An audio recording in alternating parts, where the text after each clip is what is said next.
அதே மாதிரி தான் என் பொண்ணுக்கும் ஒரு சின்ன பயம் வந்திருக்கு. ஏன்னா ஃபர்ஸ்ட்டு பொண்ணு இருக்கிறதுனால, 2வது பையனா இருக்குமா? பொண்ணா இருக்குமான்னு தெரியல. நம்ம எங்கேயாவது ஜோசியம், ஜாதகம் அதெல்லாம் பார்க்கலாமா? அப்படின்னு சொல்லிட்டு சொன்னாங்களாம்.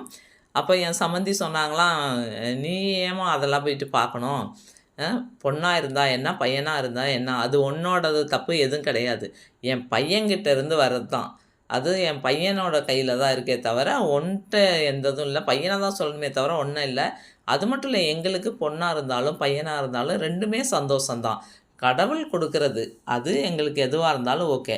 அதனால உன்ன எல்லாம் நீ பொண்ணு பெத்தாலும், பையன் பெத்தாலும் உன்ன நாங்க குறை சொல்லவே முடியாது. ஏன்னா, அது அது உன்கிட்ட எந்த இதுவும் இல்ல." அப்படின்னு சொல்லிட்டு, இப்ப நான் சொன்ன அதையேவும் என் சம்மந்தி வந்துட்டு பொண்ணுக்கு சொல்லியிருக்காரு. ஏன்னா, ஒரு பையனால தான் ஒரு பையனோ, பொண்ணோ பெக்க முடியுமே தவிர, உன்கிட்டலாம் எதுவும் கிடையாது. அதனால அத பத்தியெல்லாம் நீ ஃபீல் பண்ணாத. அத பத்தி எதுவுமே யோசிக்காத. கடவுள் குடுக்குற எதுவா இருந்தாலும் நமக்கு எங்களுக்கு சந்தோஷம் தான்.